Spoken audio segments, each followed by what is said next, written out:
Hey fellas, gonna show you the time slips I had from March 21st. We went up there. Please don't get a seizure from the screen here, but I got them logged into my spreadsheet, and there they are. They made 10 passes that day. Made a bunch toward the end of the day. Most of them were later in the afternoon.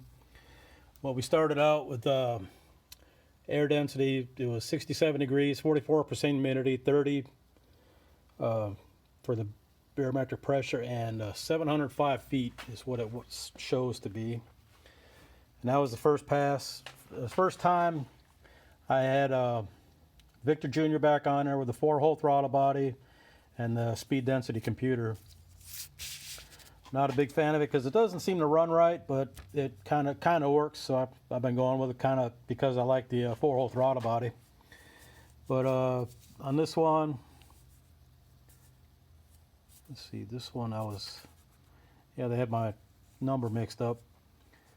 But I had my two-step set to 5300. My first time trying that, and turns out the wire, I had two male and female connectors on the wires, so I could take it off if I had to pull the transmission. Well, one of the wires came unplugged and I didn't know it, so tree started coming down. I pushed the button and stood on the gas, and away we went. But turns out it was disconnected, so what I thought was 5300 seemed like it was making a spinning pretty high, but it was actually like 6,700.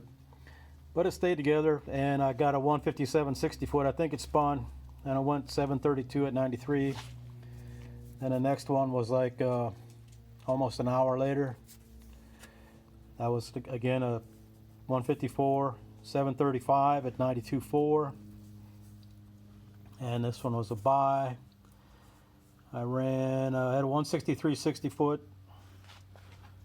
I had turned the RPMs up on, the next one, I think it was a two-step.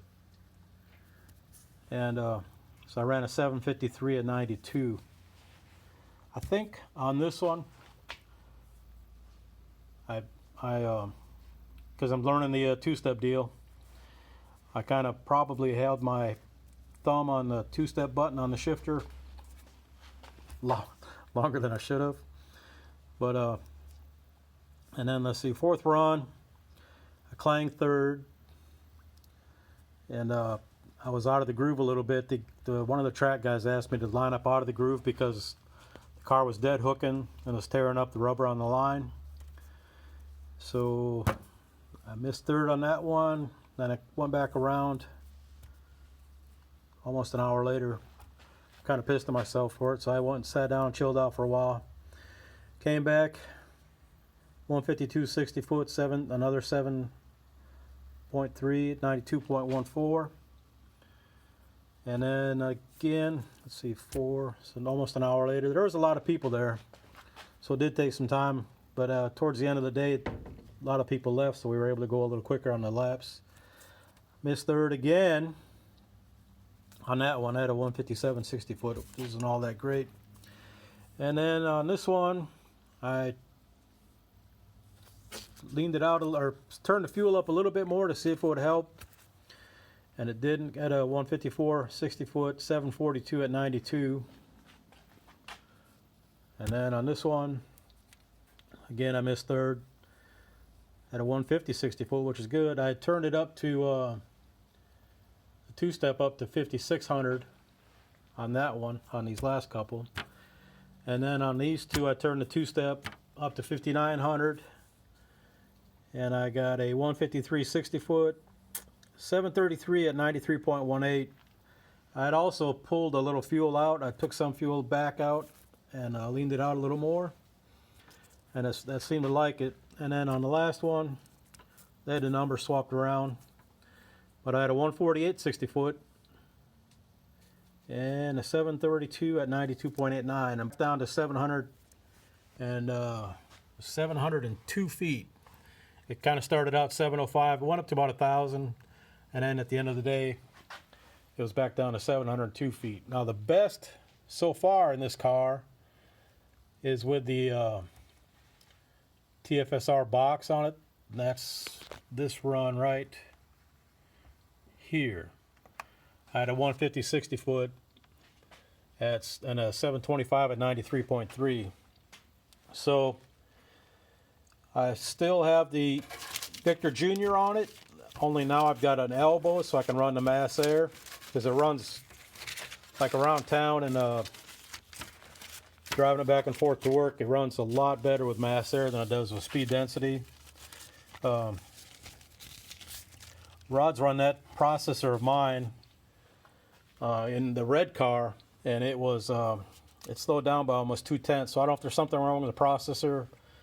I need to get it fixed, or Michael's of course bugging me to get a Holly EFI on it. But I'm gonna try it out with the mass air and the elbow. It's an Edelbrock elbow, and I'll try that out. And tomorrow night, actually, looks like the weather's going to be good, so the guys are going back up there tomorrow night. So Kevin will have another video sometime. If he shows up, he's supposed to be getting McNuggles running, but I don't know if that's happening. So we'll have a video sometime next week, and then I'll try to be a little quicker on putting the information from the time slips up and how things went. So, all right, see y'all later.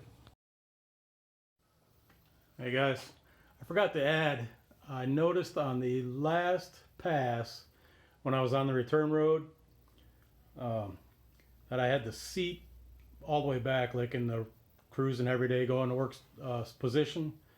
But when I'm at the track, I always try to put it up like 2 or 3 notches, because get up on the wheel a little better, reach everything better. So that's something I got to remember to do next time. I admit I was rusty this time because I haven't been up there in a while. But just wanted to throw that in. I think that's why I missed the shifts that I did. So, you know, aside from being rusty about it, and been up there in a while, and you know, just not having a seat in the right position, having it up a little bit helps. So keep that in mind too for yourself when you go to the track. Get your seat up and get up on that wheel. Get the nut behind the wheel tightened up. Later.